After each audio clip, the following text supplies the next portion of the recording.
How a human being could have attempted such a book as the present without committing suicide before he had finished a dozen chapters is a mystery. Quite mild.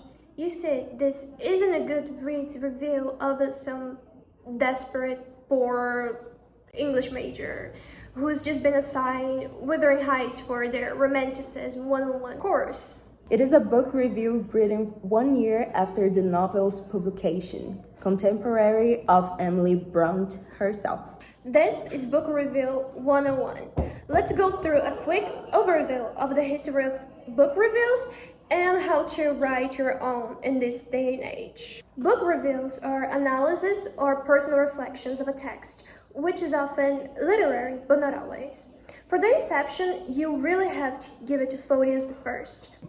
Bibliotheca is widely regarded as the first book review ever, although some consider more of an encyclopedia because it's, summaries of a book. Although some scholars attribute it to Plato, who was caught hating on a book by an exaggerate. And now we have Goodreads, I suppose. Villain here. Just joking, we defend democratic values and we believe that anyone can meaningfully contribute.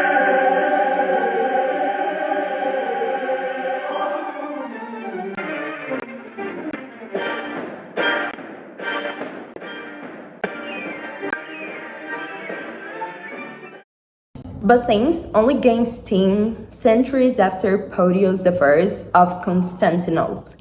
A mass printing achieves the early stages of its commercial auge by the 19th century. Book reviews have always been a point of contention.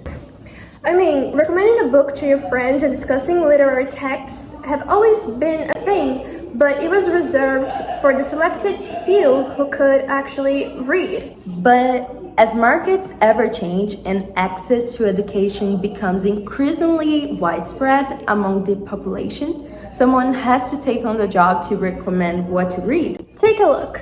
Book reviews for mass consumerist appeal started in the late 18th century, and we highlight presses such as the Monthly Review and the Critical Review that pioneered the whole thing back in the day. Their goal was to steer the discourse around what was good and moral upstanding. But only as time went on, reviews took upon the format we know today, if it is worth of buying. One writer who became widely disliked and acquired quite a few fields with other writers was none other than Edgar Allan Poe himself, who wrote quite rigorous reviews that were not known for granting indulgence for his peers' deficits on delivering a certain literary caliber. And so, to and fro, book reviews that were extensively available to the general public throughout the 19th and the 12th century were monopolized by the press. Eventually, that did change with the internet and cell phones. Everybody can meaningfully contribute to the conversation. Even you. In order to be an upstanding citizen and exercise your right to freedom of speech, you must pick up a book of your choice and read it. That's usually the first step. Now, if you just want to pretend that you have read a book, you can just say, it was a meditation on the human experience. That applies to Colin Hoover and Dostoevsky. You want to be authentic. We must understand the body of a proper book review. How have you heard of the book? Why did you start reading it? The more sincere and idiosyncratic, the better. Additionally, you should also write a small summary of the book that you're reading. You can also describe it by pointing out its theme, like for instance, The Count of Monte Cristo by Alexandre Dumas, which is about revenge. Ugly Love by Colin Hoover is about the weird physical traits one shares with their parent. Now you can add your thoughts and impressions. Talk about what you think of the characters, if the themes are interesting, if the story plays them out well, if it reminded you of another book you have read, which is actually pretty cool, ways in which the book has been impactful. It is really no man's country. It highlights the importance of being earnest, but avoid personal biases against the author. or overtly moralizing the story. It's a literary text, not a philosophical statement. Moreover, don't be too vague. Your personal insight is key to your book review. It's also fun to include textual evidence if you feel like it. Instead of calling it a cliche, you could say it is derivative. If you find it boring, well, the book is low-paced. Is it gloomy and dark? You could call it merciless. You didn't understand anything. The text is ambiguous.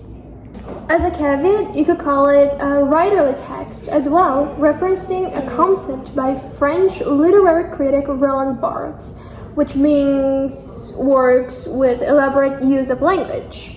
Here's a curated list for intentional words you could use to talk about a book. Now, to conclude your review, write down to whom you would recommend the book to. Who would find it intriguing? Is it for people who like to be challenged? That is, people who find themselves smarter than the writer.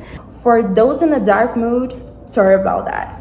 Addictive to those looking to get out of a reading slump, you can just put it down. Adorable. For girls who love to draw parallels and noticing patterns, that's me recommending Wuthering Heights for you. Spicy book lovers?